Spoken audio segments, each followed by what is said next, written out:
সুন্দরবনের কার্তিক মহকুমা আমাদের একটা অর্থকরী ফসল হচ্ছে পান চাষ।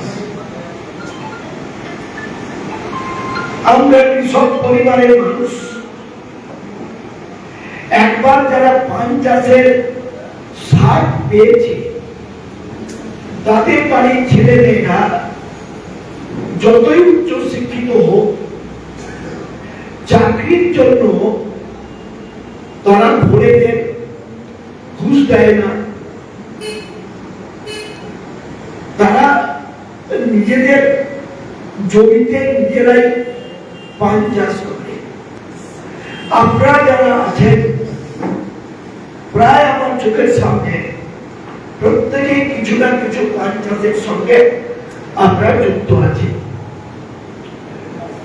এই দপ্তরটি রয়েছে আমাদের পঞ্চায়েত ও গ্রামোন্নয়ন দপ্তরের যিনি মন্ত্রী মাননীয় প্রদীপ মজুমদার, তিনি কোঅপারেটিভটা দেখেন, মানে আপনাদের যেটা করতে হবে দেখেন। যখন আমাদের চিত্তরঞ্জন বেরা আমাকে এসে বোঝাবার চেষ্টা করেন আমার বাসায় গিয়ে, আমি কিন্তু প্রথমে ভেবেছিলাম যে এটা আমার কৃষি বিপণন দপ্তরের মন্ত্রী বেচারাম মান্নার দপ্তর। উনি বলে যাওয়ার পর আমি বেচারাম মান্নার সাথে কথা বললাম, তাই বললাম যে বলো তো তোমার দপ্তরে কোঅপারেটিভটা নিয়ে কি কোনো কাজ হয়? আমাকে বললো যে জানো এটা প্রদীপ দার দপ্তর, প্রদীপ মজুমদার। এই কাজটা করাটা কঠিন। সরকার চায় আমরা কোঅপারেটিভ গড়ে তুলুন, এটা সরকারের সদিচ্ছা। কিন্তু কাকদ্বীপে যত পান মার্কেট আছে, যেটা সৌমিত্রা বলেছিলেন, মাঝখানে যারা ভরে বা মধ্যস্বত্বভোগী তারা আমাদের পানের বাজারটা আপ ডাউন করায়, ক্রাইসিস তৈরি করে। বর্ষাকাল আমাদের পানটা বেশি হয়, শীতকালে পানটা আমাদের কম জন্মায়, তারাই কন্ট্রোল করে। এ নিয়ে মন্ত্রীর দপ্তরে খাদ্য ভবনের মধ্যেই এই দপ্তর রয়েছে।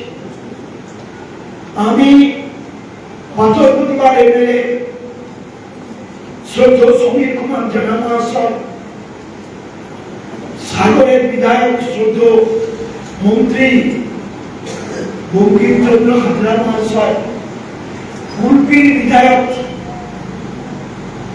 আমাদের শ্রদ্ধেয় যোগরঞ্জন হালদার মহাশয় সহ পূর্ব মেদিনীপুর এবং পশ্চিম মেদিনীপুরে কয়েকজন বিধায়ক ছিলেন। সেই মিটিংয়ে আপনাদের মধ্যে কেউ না কেউ যেতেও পারে। যদি গিয়ে থাকে, কয়েকবার ধরে আমরা গেছি। পান চাষের মিঠা পানের দাম নির্ধারণ করা হয়, গোছে বেশি করে দিয়ে কম দাম দেওয়া, এসব বহু গল্প ব্যাপকভাবে হয়েছে। শেষে আমরা সকলে মিলে মন্ত্রী বেচারাম মান্না এলেন, ওই দপ্তরের প্রিন্সিপাল সেক্রেটারি এলেন, ওই দপ্তরে আধিকারিকরা এলেন, অদ্বৈত মন্ডলে ওই ভেতরে একটা জায়গায় পান চাষিদের নিয়ে মিটিং হলো। জিনিসটা কিন্তু যতটা সহজ তার থেকে অনেক বেশি কঠিন এটাকে গড়ে তোলা। তার কারণ কি, আমি আমার মতো করে হাত চালাচ্ছিলাম, ভোরেরা আসছিল, আমি গান দিতাম, আমি পানটা দিতাম, পানটা আমি ভোরেতে বিক্রি করতাম। আমার যেহেতু আড়ত আছে, আমি আড়তদার হিসাবে আমি কিন্তু আমার প্রফিটটা নিয়ে নিলাম। ভোরেরা যেমন বললো বা বললেন ওরা, সেভাবে ওরা করবার চেষ্টা করলো। ব্যাপারটা বোঝা গেল? আপনারা তো আমার থেকে অনেক বেশি ভালো বোঝেন। যখন চিত্তবাবু এসে বলেন আমাকে, আরে ভাই এটা আপনি করছেন, উদ্যোগটা খুব ভালো, কিন্তু এইটাকে কার্যকর করতে গেলে কতবার মারামারি হয়েছে। আমাদের 4টে ব্লকে ব্যাপক পান হয়, কাকদ্বীপ, সাগর, নামখানা, পাথরসুয়া, কুলপি, বাবুরমহল অঞ্চলে কিছুটা অংশ, পূর্ব মেদিনীপুরে হয়, পশ্চিম মেদিনীপুরে হয় এবং অন্যান্য জেলার কিছু কিছু হয়। মিজোপান বাংলা, কালী বাংলা যাকে বলে। মানে যেতে যেতে মন্ত্রী ডাকতে ডাকতে তীব্র বিরক্ত, আর আমরা সরকার ফেলে যেতে যেতে আমরাও বিরক্ত। তো এই যে কাজটা এবারে মালিকরা যারা আড়তদার, কাকদ্বীপে আছে, আমাদের পুকুরবেড়ের উপরে আড়ত আছে, আমাদের হোস্টেল করে আড়ত আছে, কাশীনগর নতুন রাস্তার করে আড়ত আছে, তাই তো? আপনার তো এইসব জায়গায় পান দেন নাকি? বেশি পান। এবারে ওরা দেখছে কি, যদি কোঅপারেটিভ হয়ে যায়, যদি ন্যায্য মূল্যে চাষি পেয়ে যায়, কৃষকদের জন্য যে মান্ডি করে দেওয়া হয়েছে সেখানেই যদি আমদানি এবং রপ্তানি হয়, সরকার যদি ভবিষ্যৎ এটাকে নিয়ন্ত্রণ করে নেয়, যেটা মমতা বন্দ্যোপাধ্যায় কৃষকদের জন্য লক্ষ্য।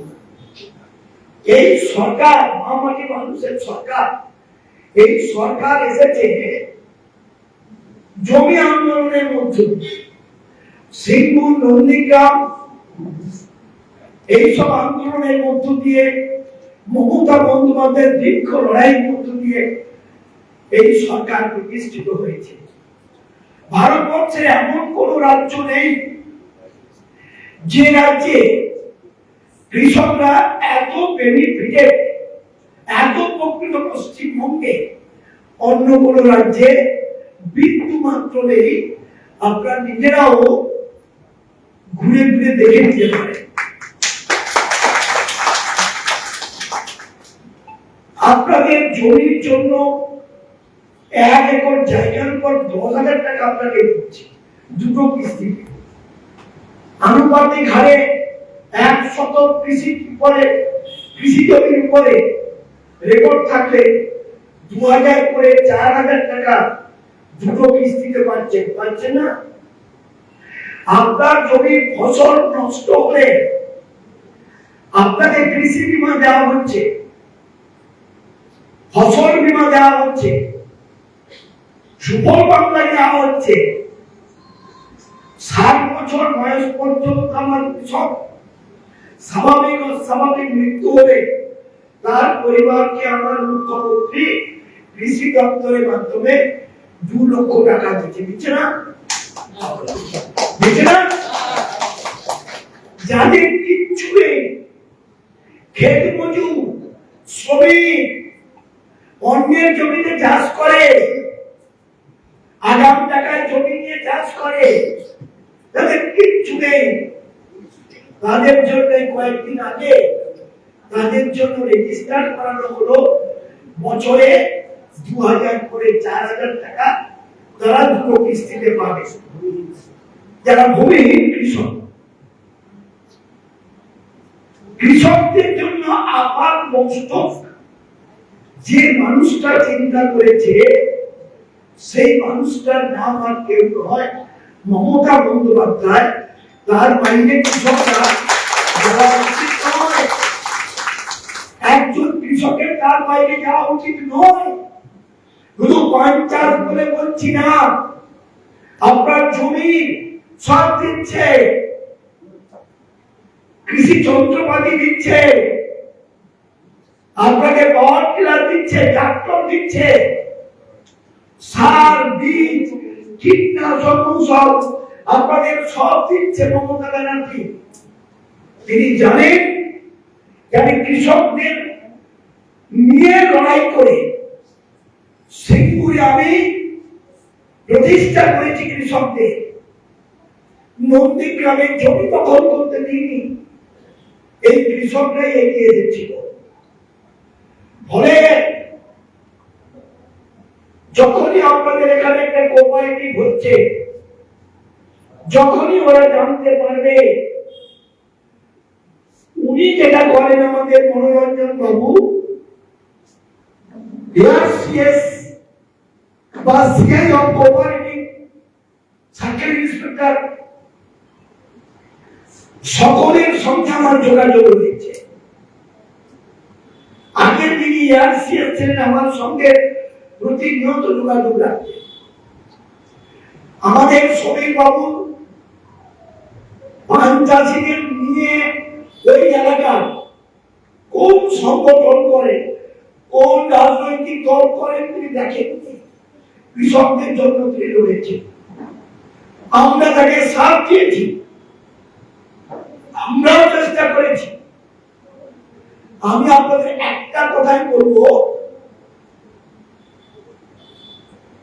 যে চিত্তরঞ্জন বেরা ওনাকে নিয়ে এআরসিএস বা সবার সঙ্গে যোগাযোগ করুন। আমি প্রদীপ মজুমদারের সঙ্গে কথা বলার সুযোগ পাইনি। বেচারাম মান্না আমার একেবারে ঘনিষ্ঠ, আমাকে বললো বন্ধুদা তুমি ওদেরকে প্রদীপ দার দপ্তরে যোগাযোগ করতে বলো, ওরা চিত্তবাবুরা নিশ্চয়ই যোগাযোগ করবে, আপনারা করবেন।